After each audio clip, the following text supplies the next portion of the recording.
Check, check. Today I'm going to tackle a very big question. And I want your thoughts on this because these are just some of the ideas that are coming to my mind as I reflect on this question. And the question is, what do we do about injustice?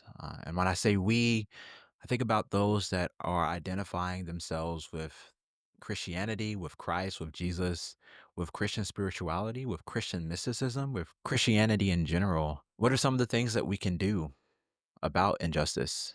And this is, I'm just keeping it very broad. I don't want to go on a particular tangent or topic. I just want to keep it open. We recognize as a people, as a human race, that things are not as they ought to be. We recognize that. So what do we do about that? My first thought is to notice and name it.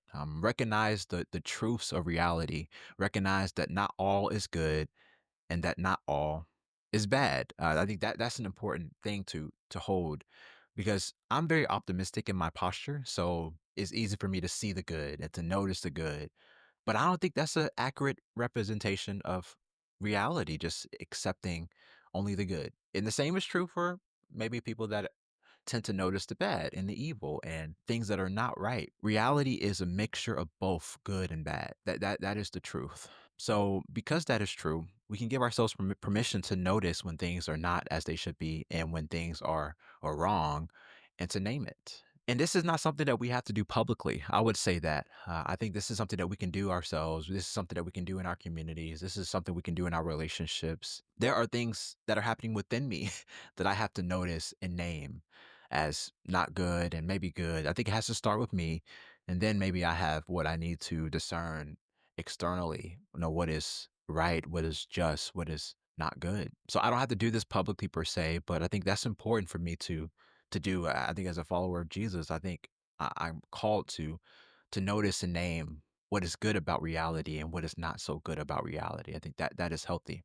And then maybe we can remember that we cannot do everything about everything, but we can do something about something. I don't have the power to be passionate about the power nor energy to be passionate about every injustice. Not everything tugs at my heart. That's just kind of how I'm wired. I grew up in a particular place, in a context, and there are certain things that bother me and certain things that don't. And that's just a reality. And that's not, I'm not trying to disregard the pain of others, but it's just a reality that my pain is not their pain. And my my questions are not their questions.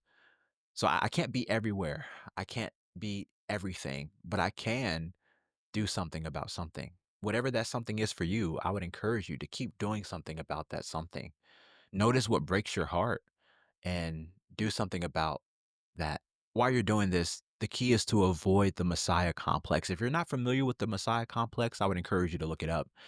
Essentially, it's the idea that we can do what we believe that Jesus did while he was walking on this earth, which was like be everything for everyone. And I don't know if that's what he was doing. I think we think that we can do that. We can be everything for everyone and we can do everything about everything. And that's not true. And if we are everything about everything, we're really nothing about nothing. If we just remember that we can't do everything about everything, but we can do something about something, I think that's something that humanizes us and sets us free to be all in on particular issue. And maybe that changes. Maybe one season you're doing something about this and the other season you're doing something about that. And I'm just leaving it really broad for you because our involvement about these particular things that are happening is going to vary. Number three, I would say to pray globally and serve locally. That's an extension of what I just said about doing everything about everything. We can't do that. We can't do that, but we can be sensitive to what's going on in our world, and that doesn't necessarily mean that we have to be watching the news all day. I think we can be informed without binging the news, but we want to be praying and thinking about those that are suffering in our world. And as we pray globally, I think we can also serve locally. There are some things that we can do around us that will impact, I think, what's happening in the world. So there are ways that we can serve. There are ways that can be involved. Which leads me to number four: avoid black and white thinking. I think this is really easy for me to do when I'm upset about a particular issue. I just really see things black and white, and it's hard for me to see nuance. A grounded individual is able to see nuance and hold space for multiple points of view, multiple perspectives, and recognizing that, hey, man, we are human beings and we're trying our best. I think all of us are trying our best. And only hindsight really teaches us to do better. We have to make mistakes, I think. We have to be woken up to some degree to realize, okay, maybe what I did before was not right and I can make a decision that's different now. Number five, stay informed and willing to listen. And this is not just news, this is also books, this is conversations. A lot of my news I get are from the conversations that I have with people. They let me know about something that they're concerned about or something that they've seen, and that's how I find out about it. That's been really great for me over the years. Because I'm able to process it with someone real time. It's not that I'm just dealing with the information by myself, but I'm engaging with another human being, and that's something very grounding. And I think that's something that we have to do. We have to talk to people about what we are concerned about. I think that's something that helps us to be grounded and to be reminded that hey, yeah, things are not right, but maybe we'll be okay.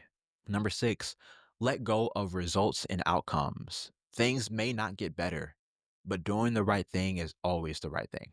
If you think about the people that have made significant contributions to the improvement of humankind, these are people that did not necessarily set out to change the world. I think they were driven and pulled by something beyond them, and I think they had a loose grip on the attachments and the outcomes, and they were also not naive to think that they could make a world of difference.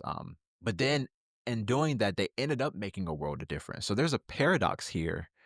Are we able to take the L per se, to take the loss and to still do the right thing no matter what and not let go of what we think is the right thing?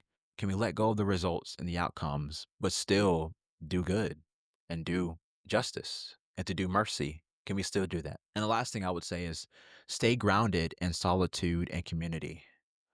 We need safe spaces. Like I mentioned before, we need spaces to process what we experience. We need to process the information we're given. We need to process life and reality. And we also need time away from it all. We need time away from the news. We need time away from the information.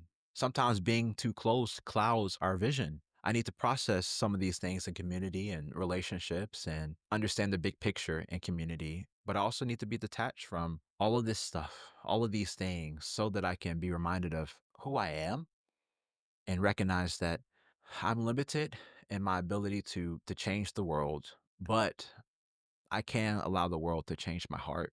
I can be affected by the world in positive ways. My love for the world can grow. And I think this happens when I'm detached from the world. I think I can see the world with clearer eyes when I step away from the world and then come back and re engage with the world. So stay grounded in solitude and community. So these are some of the thoughts I have when I think about what do we do about injustice. A lot of this was broad, but I'm leaving it up to you to apply some of these ideas and wisdom. And I would encourage you, please. This is just my thoughts, and I'm starting to begin this conversation in this video. So let's continue the conversation in the comment section below. Let me know what you think that we should do as Christians, as people that are trying to embody the way of Christ. How do we engage with injustice? What do we do about injustice?